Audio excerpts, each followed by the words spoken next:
Hello and welcome to today's vlog. Today I'm going to specialise in recreating the English rose look. So I chose an inspiration from Sophie s.dahl, and some of you may go, who's Sophie s.dahl? Why Sophie s.dahl? Well, basically Sophie s.dahl is now 32. She used to be a British top model and now she's a legendary cook and she's food critic as well, and I think she's married to Jamie Cullen. She is gorgeous. She's a very lovely woman and she's very posh totty. But her makeup is very English rose and she's got these big eyes, and basically she just enhances what she has. She doesn't try to be anything she's not, but she knows what she has and she wants to use it to her best ability. So it's a very natural look. So today that's what I'm going to go through with you. So my skin is clean. As you can see, I do not have the most natural best skin ever. I've got spots and things. So before you put any foundation on, it's very important that you would need to moisturise as well as other skincare. But if you don't moisturise and you put foundation straight on, it's going to dry. You could have marks. So I've already got foundation on, but just to explain, I'm just putting a tiny bit on around my face and just under the neckline, so that when you bring your foundation down you don't have funny marks there. So I've got my foundation on.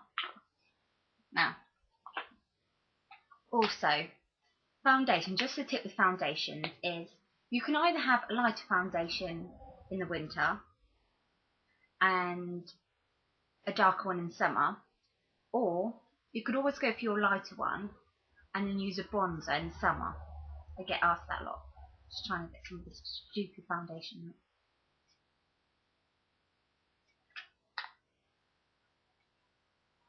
Right. Reminds me I need to get a new foundation. So basically, I've got my mirror. And foundation, when you're going for the natural look, is not to mask your face. It's just to go over the bits that you need to add a bit of colour to. Any discoloration or anything like that, I apply the foundation to the back of my hand. That way I find it easy to do. Usually I just do my makeup in front of a normal mirror. So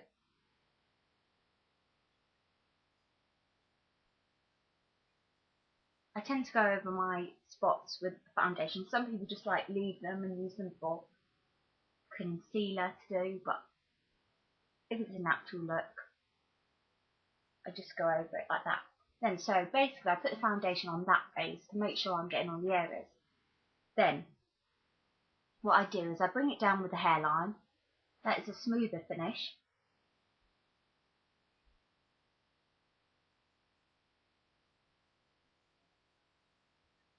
And then notice I haven't done it on my forehead because I have a fringe normally. It's usually covered and I'm prone to spots. I tend to just let my fringe go down on it, and it's quite, my skin out there at the top is not that bad. So now with the foundation I'm just patting it in. So my foundation doesn't look caked on, it's just over the areas, just add it some nutrition.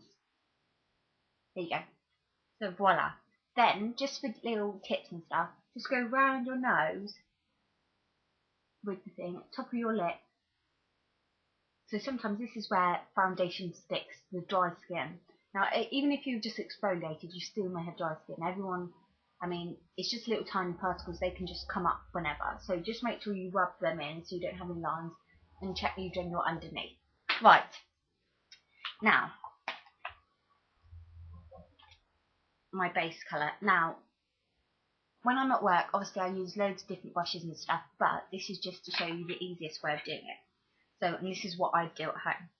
So, I'm applying a white base to all over my eye.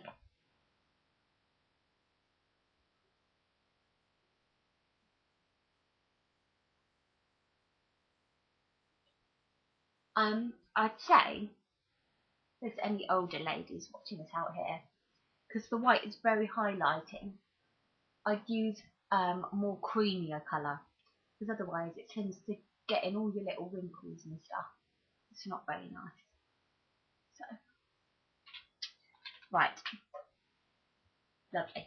Now, I've done this so many times I can do things without looking. Right, and now, oh, there's a mirror in here. Great. And now, I've got a brown. Now, it's a very warm brown, but yet a pale brown. So, I'm just applying it on above my eyelid with my finger still.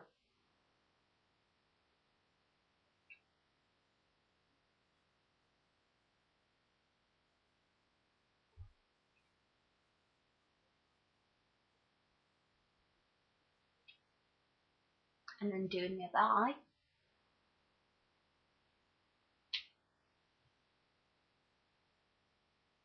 Right, now once I've done that, I'll then get my brush and I just blend in because it's such a light colour, and it gives just a very shimmer. And if I close my eyes for you, then you would slightly see the two-tone colour.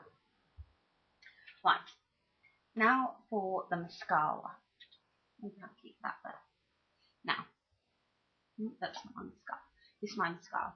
So it's a very natural look. So I'm a redhead, so even though I'm a redhead, I'd still go for black. So like if there's any blondes out there, I'd still go for the black, because normally if you go for complete natural look, you use a brown or soft colour, but you still want a tiny bit of colour, so I'd use a black and just go over your eyelashes.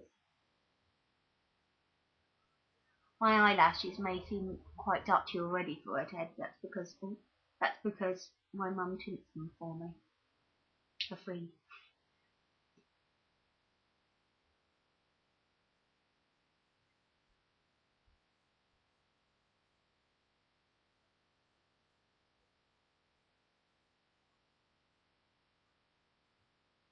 Right, so I've done one side of the scar, and then I'm just going back over the top. If you are super pale, I would do one quick coat on your bottom lash. But you don't want it to be like massive spider eyes. So I've got a little mark, so I just use handy cleansing wipes. So you just smudge that in. So my eyes are done. Because it's very natural look, I'm not putting in my eyebrows. And sometimes, if you want, you can extend them long, but mine are fine as they are. Otherwise, just find the right colour for your hair type and do them in. So, now for lipstick colour. Oh, no. Now for concealer. Now, especially for me, I get massive black under my eyes.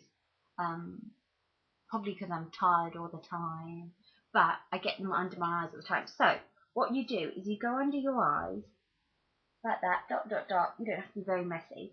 And so you kind of don't scratch it away, press it in, and what you want to do is bring it up to the eye line as close as possible. That gives a wide-eyed look.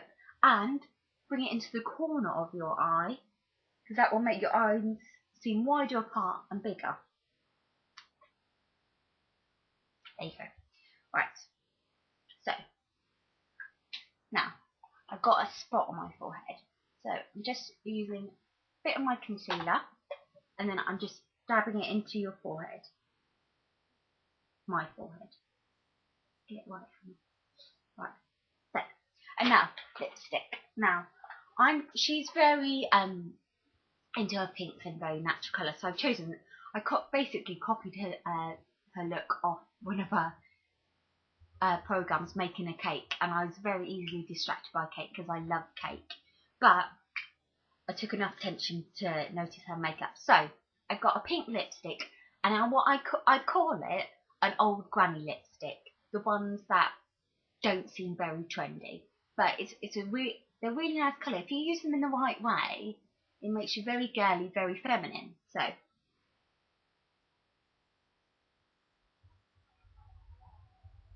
and then I blot together.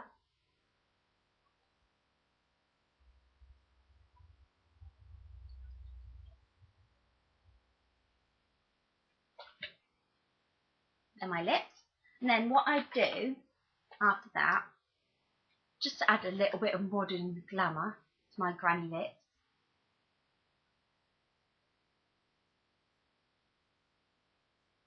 tiny bit of gloss only on the bottom lip, and then smudge together because it makes so much difference. Right, and last things first, I'm using blusher. Now, I would go the English Rose look. It's a very either peachy or pinky blusher. However, today I'm going to use a peachy blusher. I can use a pink blusher. However, I've got redness in my skin, so when I tend to have redness, I tend to stay away from red. But in case my makeup slightly goes throughout the day and I just look like a tomato, so I've got my little peachy blusher. So dab on your temples, and then file and bring it up, and on the side, and bring it up. And I just do a tiny bit again, and a tiny bit again. And maybe look in the mirror. Voila, perfect. So this is my English Rose look. So I'm all ready to go out. So it's very, try and get my hair a bit sorted. So this is my look. This is my English Rose look in the style of Sophie Dahl. Hope you enjoyed it.